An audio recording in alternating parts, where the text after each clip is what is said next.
let's talk toxicity. What do you, in your work, how do you define toxicity in love?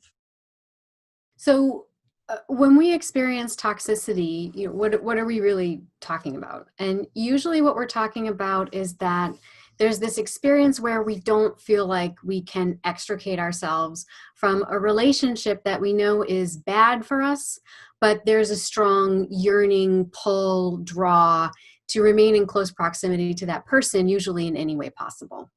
And so, I use the word bad, which is kind of a vague word, right? But it encompasses a lot of cumulative experiences, which kind of boil down to a sense of worthlessness, of not being good enough, of needing a lot of external approval to feel good about ourselves. And this is basically a sign of an essential disconnect from ourselves. And that means that we're confused about our own dislikes and likes or passions and interests because we spent a lot of time trying to mold ourselves to those of our partners. And why do we do this? Because we don't want them to leave us, right?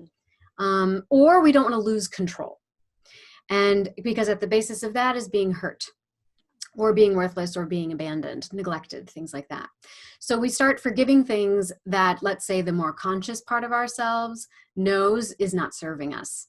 And we start to weave stories about how, oh, they can't help it. There's so much potential here. It was great in the beginning. Why can't I bring it back to the way it was then? So on and so forth.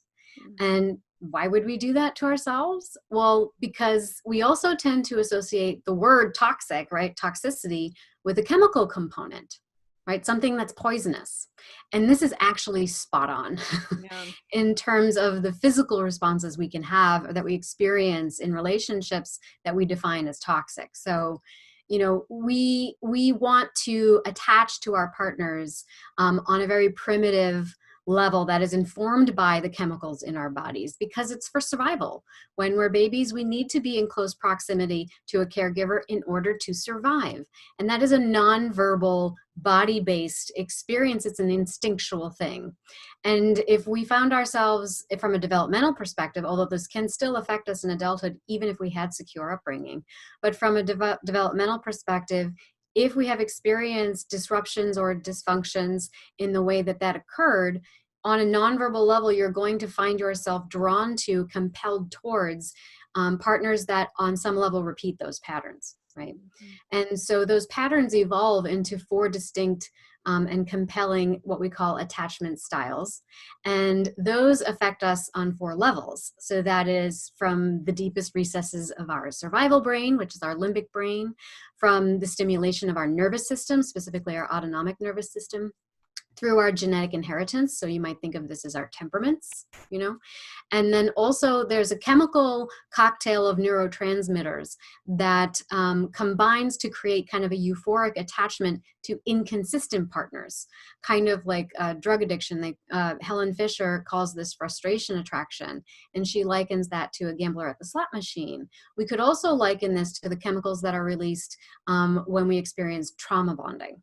So it's a combination of adrenaline and cortisol combined with things like dopamine, so that it's kind of like when you're in a severe survival mode response, dorsal vagal activation, and the brain releases like a chemical that gives you a euphoric feeling so that you don't feel pain in a moment of severe trauma. But then you also have all the other chemicals that have you heightened in a trauma response. So in these toxic relationships, we experience those things to varying degrees, right? Depending on how severe, let's say, the dynamics are between you and a partner, right? So in a nutshell, on the level of the limbic brain, which is our primitive brain and our nervous system, basically you believe that you have to remain attached to, or let's say connected and in physical and psychological closeness to a particular partner so that you will survive. And this is often on a very unconscious, body-based, nonverbal level. And again, the way that we learn to cope with that stressor or negotiate that proximity is common enough among human beings that they've come up with these 4 distinct attachment styles. And that's just anxious, avoidant, secure, and disorganized. And we'll talk a little bit more about it, as we go throughout the call. AVAIYA has changed my life.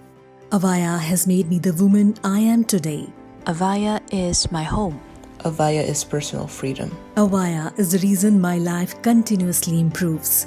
Let everyone in your life know about AVAIYA. Everyone needs to know about this amazing company. Thank you, AVAIYA, for appearing in my inbox. What ALLEN and Ande Anderson have created at AVAIYA is what the world needs.